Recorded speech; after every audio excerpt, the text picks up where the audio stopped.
Bismillahirrahmanirrahim. Assalamualaikum warahmatullahi wabarakatuh. Selamat sore. Ya, kita lanjut pada materi yang kedua ya. Mohon maaf untuk minggu ini kita tidak bisa tatap muka langsung ya. Jadi ini saya hanya menyampaikan melalui video ini ya.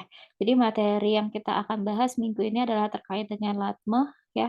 Istilah-istilah yang digunakan dalam farmasetika, serta kita akan membahas terkait dengan membran biologis. Oke, sebelum kita eee, masuk kepada istilah-istilah tersebut, kita akan membahas terkait dengan performa obat, di mana performa obat itu berhubungan dengan efektivitas serta keamanan dari obat tersebut ya. Dapat dilihat di sini bahwa proses kita untuk bisa mendapatkan performa obat yang baik itu, obat itu akan mengalami proses liberasi, absorpsi, metabolisme, dan ekskresi ya, di mana pada biofarmasetika, kita akan mempelajari tahapan dari liberasi hingga pada proses absorpsi, ya. Oke, di sini performa obat itu terjadi adalah dari awal ya, ketika dalam bentuk sediaan obat, yaitu dikonsumsi, kemudian terjadi proses pelepasan obat, drugs di sini eee, yang dimaksudkan adalah zat aktif ya, pelepasan zat aktif serta pelarutan dari zat aktif ya. Setelahnya, mengalami, proses, absorpsi. Mengalami proses absorpsi, yang selanjutnya, setelah proses absorpsi atau penyerapan, itu zat aktif, tersedia masuk ke dalam sirkulasi sistemik. Di mana setelah zat aktif ini masuk ke dalam sirkulasi sistemik, yang akan terjadi selanjutnya adalah, proses distribusi serta, proses eliminasi. Nah, proses distribusi ini adalah, terdistribusinya beredarnya zat aktif, dari sistem sirkulasi ke dalam jaringan, yang nanti akan dia menemui reseptornya sehingga nanti akan memberikan efek, farmakologi. Yang selanjutnya, untuk eliminasi itu atau penghilangan obat, itu bisa terjadi, melalui tahap ekskresi ataupun tahap metabolisme. Untuk tahap, terkait dengan tahapan ekskresi, metabolisme, itu nanti, lebih lanjut akan dipelajari, pada farmakokinetik.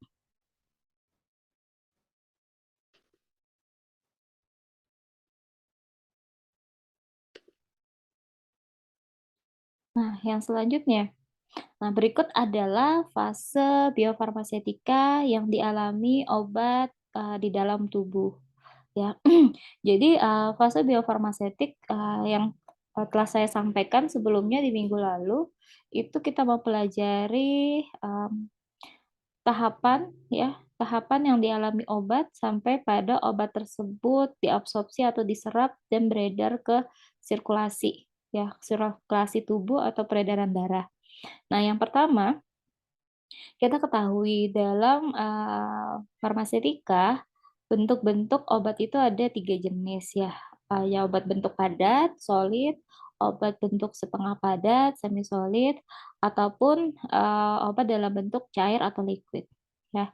Di mana, bentuk-bentuk ini merupakan, sistem pembawa dari zat aktif untuk masuk ke dalam tubuh hingga akhirnya nanti memberikan, efek.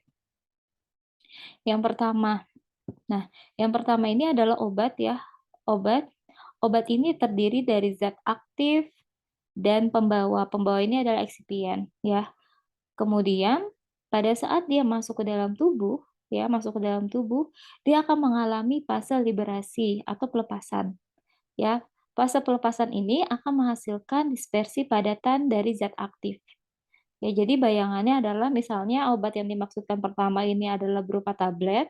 Ketika tablet kalian makan, kemudian dia akan mengalami fase pelepasan atau liberasi, di mana dari fase liberasi ini tablet tadi akan berubah menjadi dispersi padatan zat aktif. Ya, atau dia berubah menjadi bentuk granul dan selanjutnya berubah menjadi bentuk serbuk. Nah, selanjutnya setelah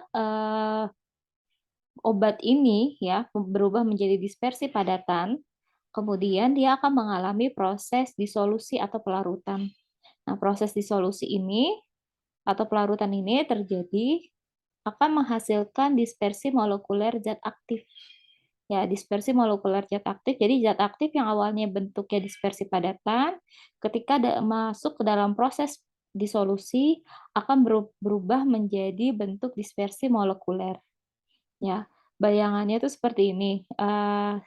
Dispersi padatan ini adalah misalnya gula yang dimasukkan ke dalam gelas berisi air. Ya, kemudian proses pelarutan gula di dalam air akan menghasilkan dispersi molekuler. Ya, jadi tidak dapat lagi kita bedakan yang mana gulanya dan yang mana airnya. Semua akan secara kasat mata itu terlihat satu. Itulah disebut dengan dispersi molekuler. Nah, selanjutnya setelah terbentuk dispersi molekuler, yang terjadi adalah proses penyerapan, ya. Jadi terjadi adalah proses penyerapan atau absorpsi. Ya, setelah zat aktif dalam bentuk dispersi molekuler, maka zat aktif ini akan tersedia untuk proses absorpsi atau penyerapan yang kemudian zat aktif akan beredar pada sistemik, ya masuk ke dalam sistem peredaran darah. Nah, inilah adalah tahap-tahapan biofarmasetika dari obat di dalam tubuh. Ya, jadi tiga fase utama yang dialami obat dalam fase biofarmasetika hingga obat tersebut tersedia dalam sistemik adalah fase pelepasan, liberasi, fase pelarutan, disolusi, dan fase penyerapan absorpsi. Nah, apakah ketiga fase ini harus selalu terjadi? Ini tidak selalu terjadi. Misalnya pada kasus-kasus untuk bentuk sediaan tertentu, ini bisa saja dia langsung mengalami fase absorpsi, ataupun juga dia bisa mengalami fase disolusi dulu, baru fase absorpsi. Ya, jadi tidak harus ya ketiga ini ada, tidak harus ketiga ini ada, ini bergantung dari jenis serta bentuk sediaan yang akan dibahas. Ya, saya kasih contoh, misalnya kalau untuk tablet, tablet itu pasti akan mengalami pelepasan. Terus kemudian karena dia bentuk padatan, dia akan mengalami pelarutan. Setelah dia dalam bentuk larutan, dispersi molekuler, maka dia akan mengalami proses penyerapan. Nah, berbeda kasusnya misalnya pada suspensi. Ya, suspensi ini dia tidak mengalami fase liberasi. Suspensi ini dia langsung mengalami proses disolusi. Ya, karena dalam bentuk suspensi mungkin sudah kalian pelajari ya bentuk suspensi itu seperti apa. Zat aktif tidak terikat di pembawanya. Ya, di zat aktif itu tidak dalam bentuk dispersi padatan ya di dalam pembawanya ya. Kemudian di suspensi dia langsung mengalami proses pelarutan, kemudian mengalami proses penyerapan. Nah, kemudian berbeda juga ketika dalam bentuk sediaan sirup ya. Nah, pada bentuk sediaan sirup kan zat aktifnya sudah dalam bentuk dispersi molekuler. Jadi tahapan biofarmasetika yang dialami sirup itu langsung proses penyerapan. Ya, jadi ini dia berbeda-beda. Ya, dia berbeda-beda tergantung dari jenis sediaan yang akan dibahas. Tetapi intinya tahapan-tahapan inilah yang akan akan ada pada bahasan biofarmasetika dari obat secara umum yang masuk ke dalam tubuh. Nah, selanjutnya ini mengingat yang kemarin ya, dari pengertian biofarmasetika ya, kita ulangi sedikit bahwa pengertian biofarmasetika itu hubungan interaksi antara faktor farmasetika dan faktor biologis, di mana dari faktor farmasetika ini berhubungan dengan bagaimana jalur pembelian obat, terus cara pemasukan obat, dosis ritme pemberian obat, terus juga pengaruh bentuk sediaan obat ya, yang interaksinya terhadap, tempat kimia pemasukan obat, aliran darah tempat pemasukan obat, mekanika tempat pemasukan obat. Yang ini nanti akan, mempengaruhi nasib obat di dalam tubuh ya, proses penyerapannya. Karena, ketika kita membahas, mmm, absorpsi penyerapan itu faktor-faktornya banyak sekali yang akan mempengaruhi. Ya, dari farmasetika, teknologi, zat aktifnya, serta, dengan faktor biologisnya. Ya misalnya saya kasih contoh, pada, sifat, fisikokimia obat, ya sifat fisikokimia obat itu akan berpengaruh misalnya pada kelarutan obat, ya kelarutan obat pada pH, ya pH lambung, pH usus ya, ketika dalam saluran cerna, ataupun misalnya, aliran darah tempat pemasukan obat ya. Bisa kita contohkan, pemberian obat melalui, ekstravaskular dengan misalnya, subkutan ya, dengan, intramuskular. Itu kan, cara penyuntikannya berbeda ya, ada sudut kemiringan tertentu. Nah, pada sudut kemiringan tertentu itu juga, pada lapisan mana obat tersebut dilepaskan. Ya, itu berhubungan dengan, tempat, banyaknya aliran darah dari tempat pemasukan obat ya, ataupun misalnya pemberian obat melalui saluran pernapasan, inhaler seperti itu ya, itu juga di mana tempat nanti obat itu akan sampai pada saluran pernapasan, itu juga berhubungan dengan, aliran darah ya. Jadi dia nanti akan sampai pada bronkus, bronkeolus, alveolus ya. Itu kan akan berbeda-beda ya jumlah, aliran darah yang tersedia pada tempat pemasukan obat dan itu nanti akan mempengaruhi penyerapan, cepat atau lambatnya obat tersebut akan diserap, akan masuk ke dalam sistem, peredaran darah atau masuk ke dalam sirkulasi sistemik. Ya, oke. Di sini kita berbicara terkait dengan liberasi. Liberasi itu merupakan, pelepasan ya, proses, pelepasan zat aktif dari bentuk sediaan tergantung pada jalur pemberian serta bentuk sediaannya. Ya, jadi proses pelepasan itu kan berbeda-beda ya, pelepasan, tablet, terus kemudian, proses pelepasan misalnya pada sediaan, mmm, kapsul, sediaan granul, itu kan juga akan berbeda-beda tergantung bentuk sediaannya. Ataupun misalnya pada sediaan semisolid, proses pelepasannya seperti apa. Nah, kemudian juga tergantung dari jalur pemberian. Ya, jalur pemberian itu kan banyak ya. Jalur-jalur pemberian obat baik melalui oral, terus kemudian okular, mmm, rektal, kemudian, saluran pernapasan, itu juga akan mempengaruhi proses pelepasan, zat aktif, ya. Nah, pelepasan zat aktif ini dipengaruhi oleh keadaan lingkungan biologis dan mekanis dari, tempat pemasukan obat. Misalnya pada, saluran cerna ya, pada gerakan peristaltik usus atau gerakan peristaltik pada saluran cerna. Ini juga akan mempengaruhi mempengaruhi bagaimana, proses pelepasan obat. Ataupun juga karena, pH pH tempat pelepasan obat, ya, itu juga akan mempengaruhi.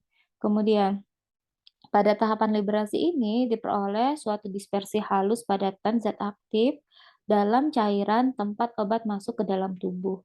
Ya, jadi dari proses pelepasan ini, hasil akhirnya kita memperoleh suatu dispersi halus padatan zat aktif dalam cairan tempat obat masuk ke dalam tubuh. Bayangannya adalah ketika tablet, kalian makan, tablet kemudian masuk ke dalam lambung. Nah, di lambung ini tablet tersebut akan terdisintegrasi, akan hancur menjadi bentuk granul, kemudian terdisintegrasi lagi dari granul menjadi serbuk. Nah, serbuk inilah berupa serbuk halus padatan zat aktif dalam cairan, ya, cairan lambung. di mana cairan lambung itu merupakan tempat obat nanti masuk ke dalam tubuh ya dari lambung tersebut. Ya, jadi proses liberasi ini adalah intinya adalah proses lepasnya si zat aktif dari pembawanya. Ibaratnya pembawanya itu kayak misalnya kalian analogikan sebagai mobil dan kalian penumpang, zat aktif itu adalah penumpang. Jadi proses keluarnya penumpang dari mobil tersebut atau proses lepasnya zat aktif dari pembawanya tersebut. Itu adalah tahapan liberasi. Nah, kemudian setelahnya ya, saya ulangi sedikit lagi ya. Jadi liberasi ini tadi sudah saya sampaikan sebelumnya bahwa proses liberasi ini tidak selalu terjadi pada semua sediaan, ya, tergantung sediaannya. Jadi kalau misalnya seperti tablet, dia akan mengalami proses liberasi. Tetapi kalau misalnya kayak sediaan cair, ya, sediaan cair seperti sirup, suspensi, kemudian emulsi, dia tidak mengalami proses liberasi. Ya, itu berbeda-beda tergantung jadi bentuk sediaannya. Kemudian untuk proses selanjutnya setelah terjadinya liberasi ya, di liberasi tersebut kita mendapatkan dispersi padatan zat aktif yang sudah terpisah dari pembawanya, maka selanjutnya dia akan mengalami proses disolusi atau pelarutan zat aktif yang terjadi secara progresif ya, terus-menerus ya, sehingga nanti didapatkan dispersi molekuler di dalam air atau dispersi molekuler di dalam cairan tempat terjadinya absorpsi.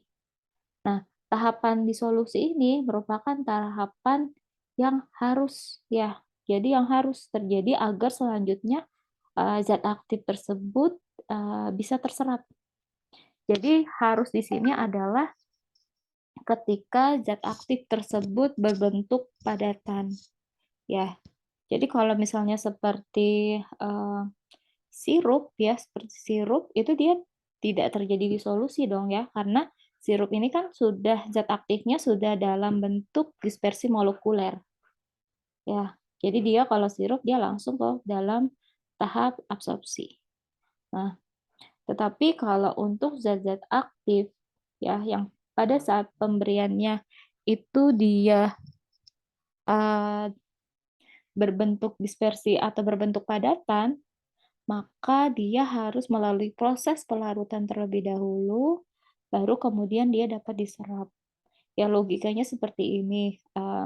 Kalau misalnya saya menumpahkan garam di atas meja, ya, terus kemudian saya mau menyerap garam tersebut menggunakan kain lap, ya. Kalau garamnya bentuknya masih dalam bentuk padatan, maka dia tidak akan bisa terserap pada kain lap tersebut. Tetapi kalau garam tersebut sudah dalam bentuk larutan, ketika saya tempelkan lap, maka larutan garam tersebut akan terserap di dalam kain tersebut. Ya, begitu bayangannya. Jadi memang untuk proses absorpsi, ya, untuk proses absorpsi, zat aktif itu harus dalam bentuk dispersi molekuler. Yang artinya zat aktif itu harus dalam bentuk terlarut. Makanya dinyatakan bahwa pada tahapan disolusi ini merupakan keharusan, ya, harus terjadi jika memang zat aktifnya belum dalam bentuk dispersi molekuler.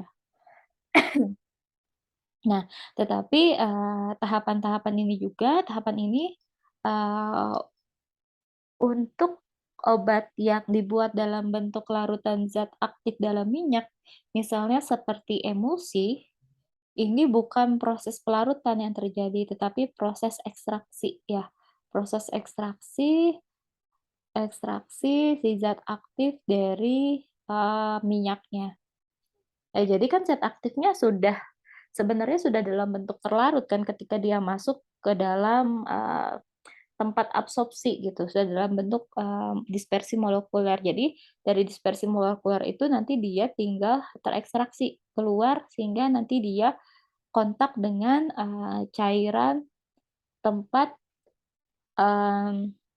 kontak dengan cairan tempat absorpsi seperti itu bayangannya. Ya, kemudian, pada sediaan larutan, itu tidak selalu dapat mengakibatkan penyerapan yang segera atau cepat. Contohnya, misalnya zat aktif dalam sediaan larutan berubah bentuk menjadi amorf akibat perubahan pH.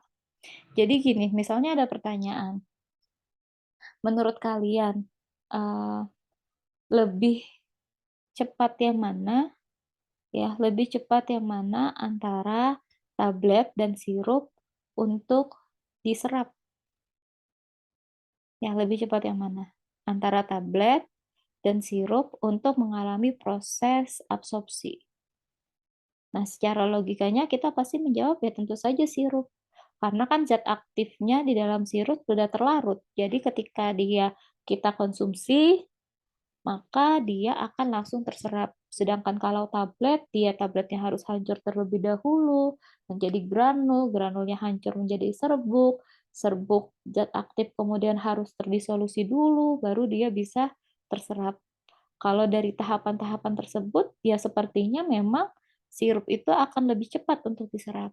Nah, tetapi pada kasus-kasus tertentu, beberapa jenis zat aktif ya yang digunakan dalam sirup itu bisa yang awalnya dia terlarut ya ketika dalam pembawanya sirup, tetapi dia ketika kontak misalnya dengan saluran cerna pada pH tertentu, dia bentuknya berubah menjadi padatan kembali, misalnya dalam bentuk amorf.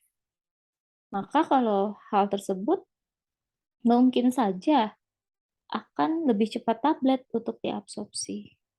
Jadi jika nanti kalian ketemu pertanyaan, lebih cepat mana antara tablet dan sirup untuk diabsorpsi di dalam tubuh? Jawabannya tergantung, ya. Tergantung dari zat aktifnya.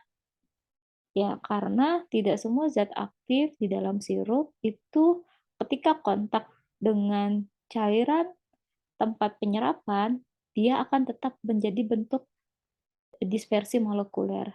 Terkadang ada beberapa jenis zat aktif karena adanya perubahan pH dari pembawa dan pH di tempat absorpsi, dia akan merubah bentuk zat aktifnya. Awalnya bentuk dispersi molekuler, berubah menjadi padatan kembali berbentuk amorf dan mungkin juga kelarutannya akan lebih lambat seperti itu. Jadi bisa jadi tablet yang diabsorpsi yang lebih cepat untuk diabsorpsi, ya. Jadi memang jawabannya adalah, tergantung, ya, tidak pasti, itu tergantung dari zat aktifnya. Oke, selanjutnya adalah setelah, zat aktif yang awalnya tadi dalam bentuk dispersi padatan, kemudian terlarut menjadi dispersi molekuler. Nah, setelah dalam bentuk dispersi molekuler ini, zat aktif tersebut siap untuk diserap atau diabsorpsi, ya. Nah, absorpsi ini merupakan bagian, akhir dari fase biofarmasetik, tetapi dia merupakan, bagian awal dari tahapan farmakokinetik, ya.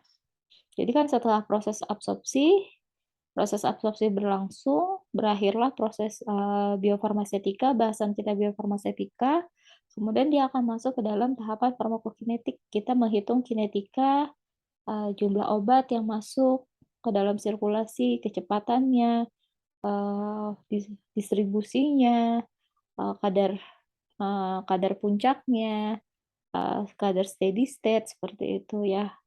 Nah, absorpsi ini merupakan, masuknya molekul-molekul obat ke dalam tubuh atau menuju ke peredaran darah tubuh setelah melewati sawar biologi. Ya jadi kan, nanti zat aktif ini misalnya dari tempat penyerapannya di lambung, di dalam cairan lambung, dia terlarut, kemudian diserap melewati dinding melewati membran biologis ya, di sawar biologik di lambung, kemudian dia akan masuk ke dalam sistem peredaran darah. Nah, ditekankan sekali lagi bahwa penyerapan hanya dapat terjadi bila molekul zat aktif berada dalam bentuk terlarut, ya. Yang ditekankan berkali-kali. Jadi memang proses penyerapan hanya bisa terjadi ketika zat aktif berada dalam bentuk terlarut atau dalam bentuk dispersi molekuler. Ya, jadi kalau dia tidak dalam bentuk terlarut, maka dia tidak dapat diserap. Makanya di dalam mmm, di dalam evaluasi ya, di dalam evaluasi misalnya contoh sediaan tablet ada namanya uji disolusi, ya. Itu untuk melihat pelarutan dari zat aktif ya, untuk dia nanti bisa seberapa banyak dia bisa untuk diserap. Kemudian ada tahapan liberasi dan disolusi dari zat aktif merupakan tahapan penentu pada proses absorpsi atau penyerapan zat aktif, baik dalam jumlah yang diserap ataupun dari kecepatan atau laju penyerapannya. Ya, jadi tahapan yang terjadi sebelumnya, liberasi dan disolusi ya, itu merupakan tahapan penentu terhadap proses absorpsi. Jadi dari jumlahnya terserap, seberapa banyak yang akan diserap ataupun kecepatan penyerapannya. Karena kan jika proses liberasi dan disolusi zat aktif berlangsung cepat, maka laju penyerapannya juga akan lebih cepat. Kemudian dari tahapan disolusi, seberapa banyak zat aktif tersebut bisa terlarut, maka itu akan mempengaruhi jumlah zat aktif yang akan diserap. Ya, karena memang ketika zat aktif mau diserap, dia harus terlarut terlebih dahulu atau dalam bentuk yang terlarut. Nah, setelah proses absorpsi, ya maka zat aktif itu sudah beredar di sirkulasi sistemik. Maka selanjutnya adalah kita akan berhubungan dengan bioavailabilitas atau ketersediaan hayati. Ya, jadi ketersediaan hayati itu terkait dengan predisposisi obat ya, jumlah obat yang tersedia di sistem biologis, ya di sistem biologis kita. Jadi nanti di bioavailabilitas ini nanti kita akan bisa mengetahui terkait dengan berapa jumlah zat aktif ya, berapa jumlah zat aktif yang beredar di dalam tubuh, berapa lama sirkulasinya ya. Jadi nanti akan berhubungan dengan dosis yang akan digunakan, terus kemudian cara apa ya, penentuan waktu ya, frekuensi untuk meminum obat ya, itu nanti akan kita bisa dapatkan dari data bioavailabilitas atau ketersediaan hayati. Yang ini nanti erat hubungannya dengan farmakokinetik ya. Jadi perhitungan-perhitungan kinetika obat di dalam tubuh. Sehingga nanti dengan data bioavailabilitas ini akan membantu dalam pengembangan sediaan-sediaan obat kita. Ya misalnya kita buat tablet amoxicillin. Nah, kita uji bioavailabilitasnya. Ya, kita uji bioavailabilitasnya. Apakah dia sudah obat yang beredar di dalam sistemik itu sudah masuk ke dalam rentang MSC, MTC. Kemudian apabila belum, apa yang harus kita lakukan terkait formulasinya, seperti itu ya. Jadi memang data data bioavailabilitas ini, ketersediaan hayat ini sangat erat sekali hubungannya dengan pengembangan sediaan obat baru ataupun nanti pemilihan bentuk sediaan yang sesuai. Nah, ini adalah contoh ya, contoh proses bioavailabilitas ya, proses bioavailabilitas, proses biofarmasetika ya, dari sediaan tablet ya. Nah, ini ada gambarannya ya, tablet ya. Tablet itu ketika kita gunakan melalui oral, tablet itu kalian masuk melalui mulut, terus kemudian sampai ke dalam lambung, di mana tablet ini dia kemudian akan mengalami fase penghancuran pertama atau disintegrasi yang pertama. Ya, jadi dari bentuk tablet, dia akan hancur menjadi bentuk granul seperti ini. Nah, kemudian setelah menjadi bentuk granul, ya. Nah, bentuk granul ini kan, masih bersatu ya antara belum terlepas nih antara zat aktif dan pembawanya. Nah, kemudian dari granul ini nanti kemudian tablet tersebut akan mengalami proses, disintegrasi yang kedua atau penghancuran yang kedua. Nah, di proses penghancuran yang kedua inilah, granul ini ya, di tablet ini akan mengalami proses liberasi atau pelepasan. Ya, pelepasan ya, di mana kan tadi udah dikatakan bahwa proses liberasi itu akan menghasilkan dispersi padatan atau serbuk yang terdiri dari, zat aktif dan eksipien. Nah, setelah tahapan disintegrasi 2, tahapan liberasi ini dia akan menghasilkan serbuk ya, serbuk obat dan zat aktif. Selanjutnya, dia akan mengalami proses penyerapan disolusi. Ya, mengalami proses penyerapan disolusi ya, yang akan menghasilkan zat aktif terdisolusi di dalam medium saluran pencernaan. Ya. Nah, proses disolusi ini ya bisa berlangsung di lambung dan juga bisa berlangsung di usus, misalnya pada saluran cerna. Ini tergantung berapa lama proses liberasi. Nanti kalian akan mempelajari ya, atau mungkin sudah pernah, tahu ya di farmakologi atau di anatomi fisiologi, itu kan berapa lama waktu tinggal obat, obat di dalam lambung. Ya. Nah, setelah mengalami proses disolusi, akan menghasilkan obat yang sudah terlarut di dalam medium saluran pencernaan. Saya ulangi sekali lagi ya, seperti yang dikatakan tadi, zat aktif bisa terabsorpsi jika dia sudah dalam bentuk terlarut. Nah, ini kan dia sudah dalam bentuk terlarut, maka dia mengalami proses absorpsi yang dia akan nanti hasilnya adalah zat aktif akan masuk ke sirkulasi darah. Nah, proses ini, terjadi terus-menerus hingga, zat aktif habis, seperti itu. Bisa jadi ada pertanyaan, apakah nanti pada saat proses disolusi ini akan terjadi kejenuhan, misalnya di dalam lambung, ya. Nah, jenuh ini dia tidak akan terjadi. Kenapa? Karena di sini bayangannya misalnya ini obat di dalam lambung, dia terlarut, ketika sudah tersedia zat aktif dalam bentuk terlarut, maka proses penyerapan akan segera berlangsung. Jadi ibaratnya, sembari ini terlarut, maka proses penyerapan juga akan berlangsung. Jadi, berkesinambungan seperti itu. Ya, hingga nanti, habis ya zat aktif yang untuk, diserap, seperti itu. Ya, nah kemudian, eee, bagaimana untuk, sediaan cair? Nah, di sini saya contohkan untuk suspensi, ya. Kalau untuk suspensi, suspensi kan merupakan sediaan cair. Ya, persediaan cair tapi berbentuk dispersi.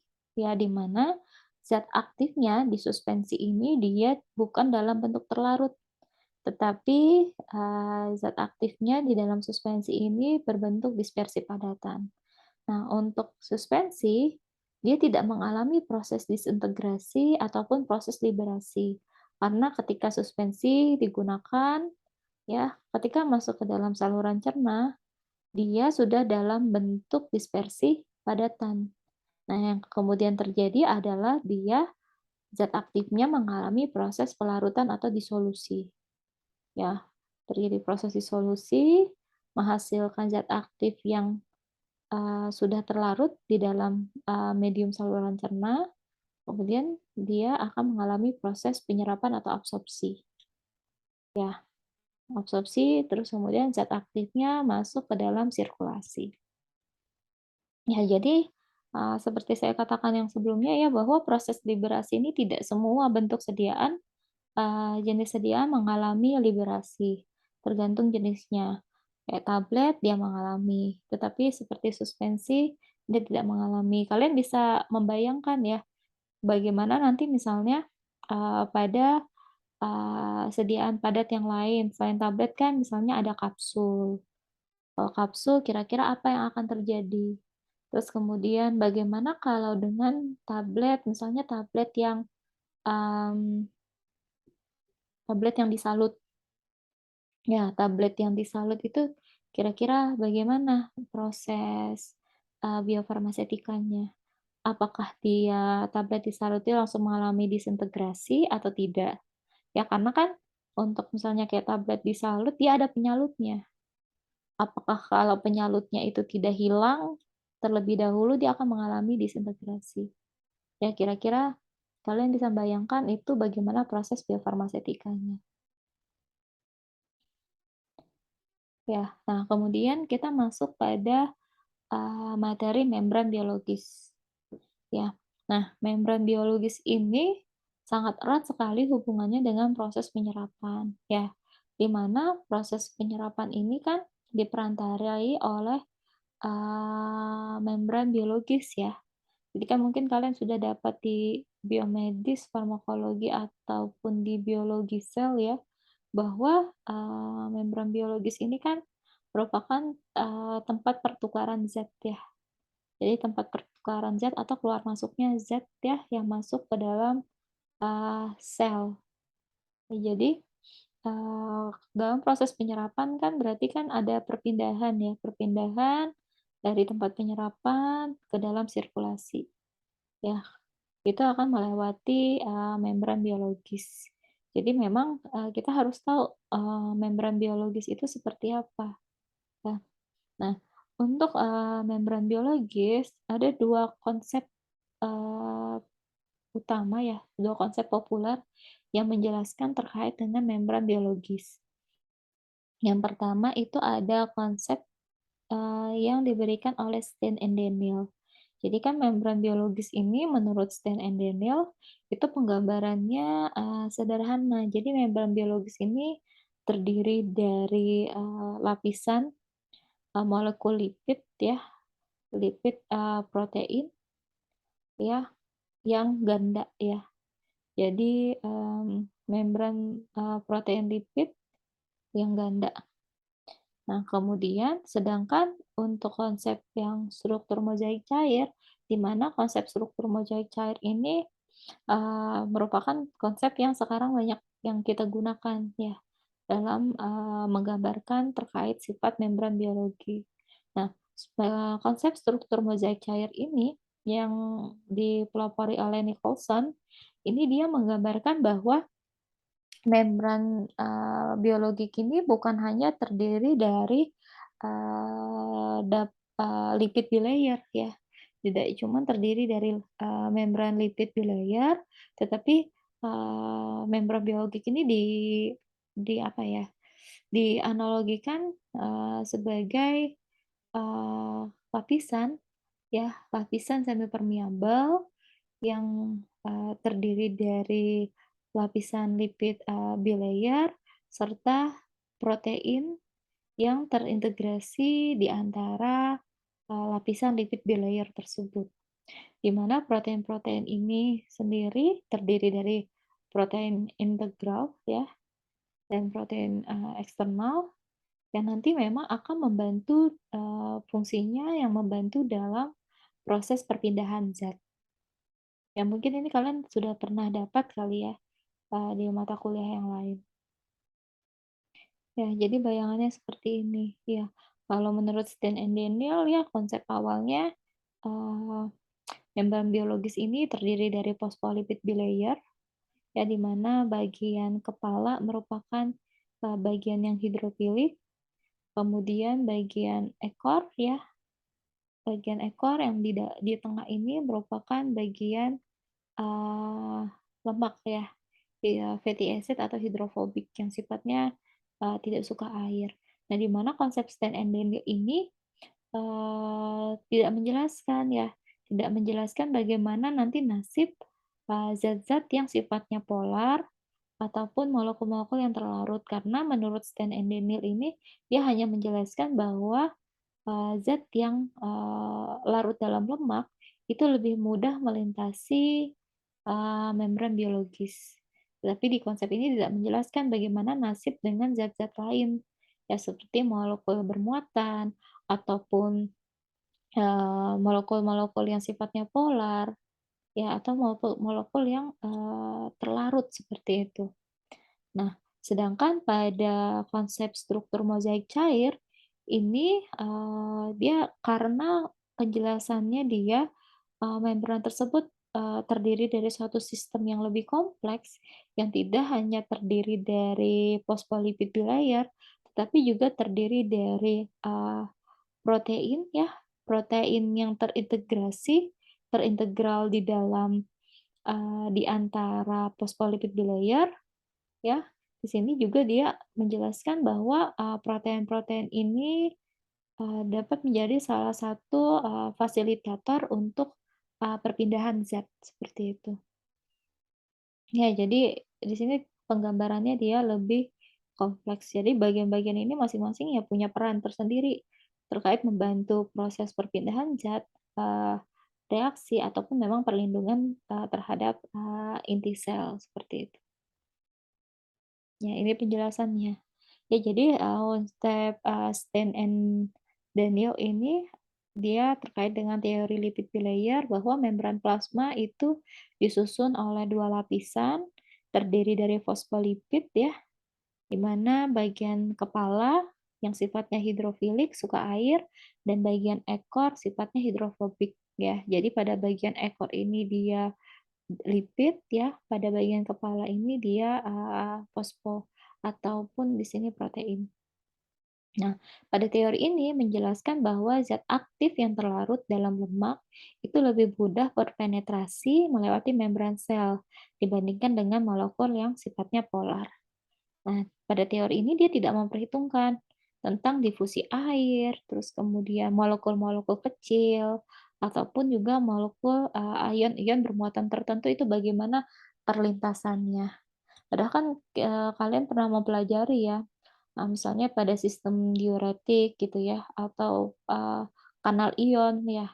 Jadi perpindahan ion dari dalam keluar sel ya, ataupun, sistem ini ya kalau kalian pernah belajar tentang apa ya, eee, keram otot seperti itu kan juga berhubungan dengan ion.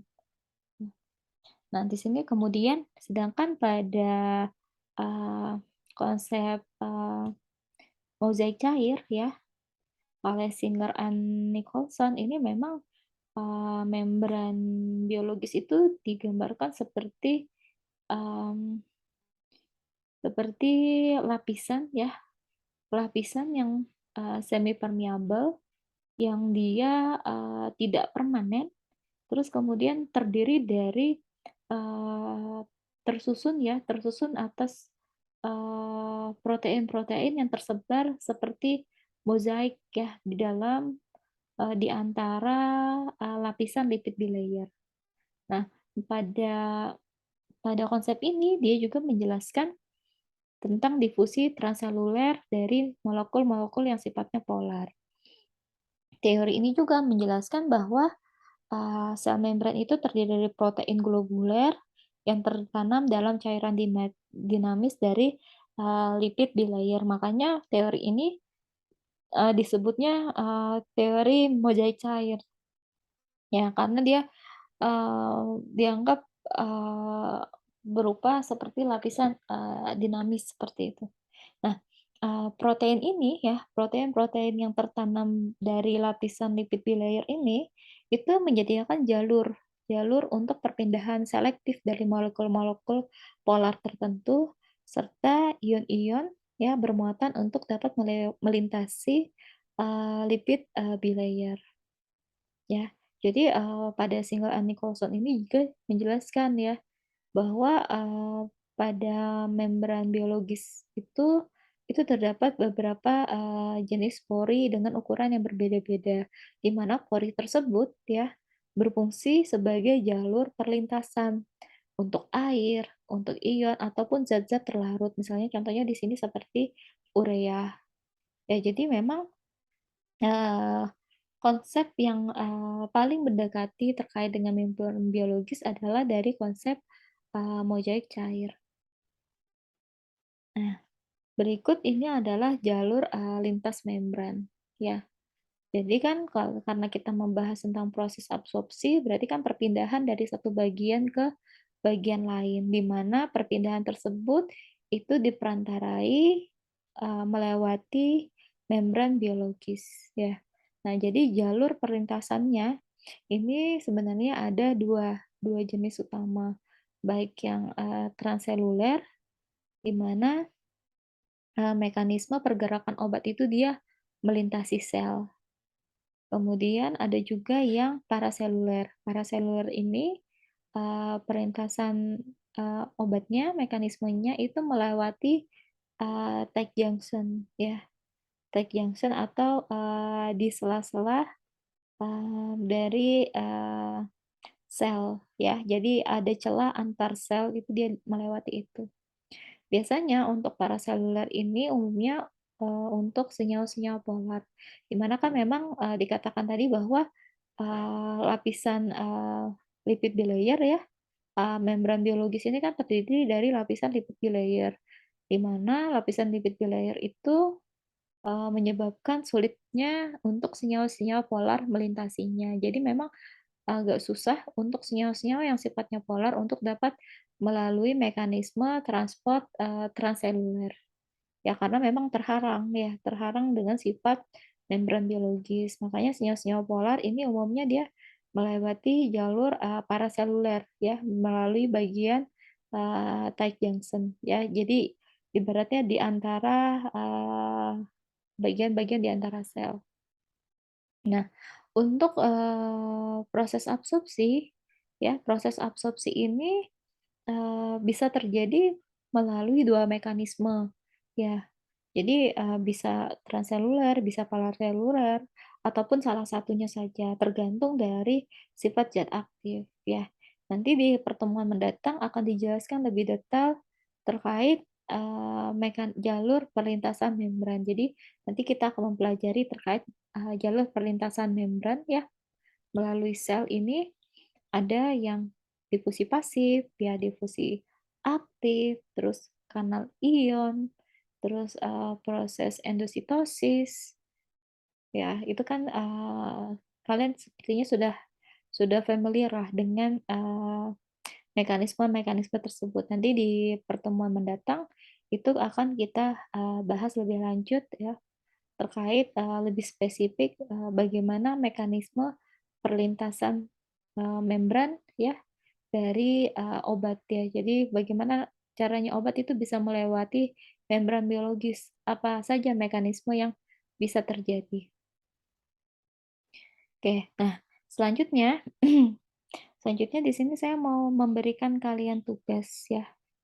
Jadi, memberikan kalian tugas, kalian, buat diagram, alur proses biofarmasetika untuk sediaan tablet, salut, kapsul, granul, dan emulsi, ya. Jadi kalian bikinnya seperti ini. Yang seperti ini ya, seperti ini atau seperti ini ya. Kalian buat di sini seperti ini untuk tablet salut, terus kemudian, kapsul, granul, dan emulsi. Kalian buat, bagian alirnya kalian buatnya di PPT ya, dikerjakan per individu ya, dikerjakan per individu di PPT, kemudian pengumpulannya maksimal 24 jam setelah perkuliahan ini berlangsung. Jadi perkuliahan ini kan, sekitar jam 4 sore ya, berarti 4 sore di hari Kamis, berarti pengumpulannya maksimal jam 4 sore, di hari Jumat, ya. Kemudian pengumpulannya dikoordinir oleh cutting, jadi kalian mengumpulkan ke cutting, nanti cutting-nya akan, mengirimkan ke email saya. Ya, saya tunggu maksimal 24 jam, dikerjakan per individu ya, untuk, sediaan tablet salut, kapsul, granul, dan emulsi. Ya, jadi, kalian buat alur biofarmasetikanya ya. Ini kan kalian sudah, ibaratnya sudah pernah mendapatkan, terkait sediaan-sediaan tersebut ya, bagaimana tablet salut, kapsul, granul, dan emulsi. Nah, kalian bayangkan alur biofarmasetikanya terjadi seperti apa. Untuk salut, apakah dia akan langsung mengalami proses disintegrasi ya, ataukah, harus hilang dulu salutnya? Salutnya terlarut dulu atau seperti apa?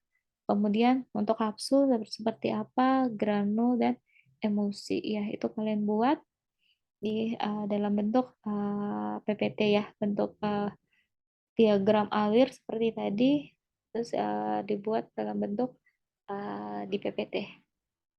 ya. Nah, untuk, materi hari ini ya sampai di sini. Mungkin kalau ada, pertanyaan bisa disimpan di minggu depan ya.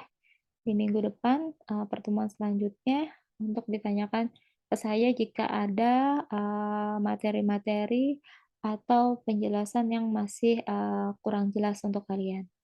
Ya, oke. Saya cukupkan, perkuliahan hari ini. Saya tutup. Wassalamualaikum warahmatullahi wabarakatuh. Selamat belajar, selamat, mengerjakan tugas.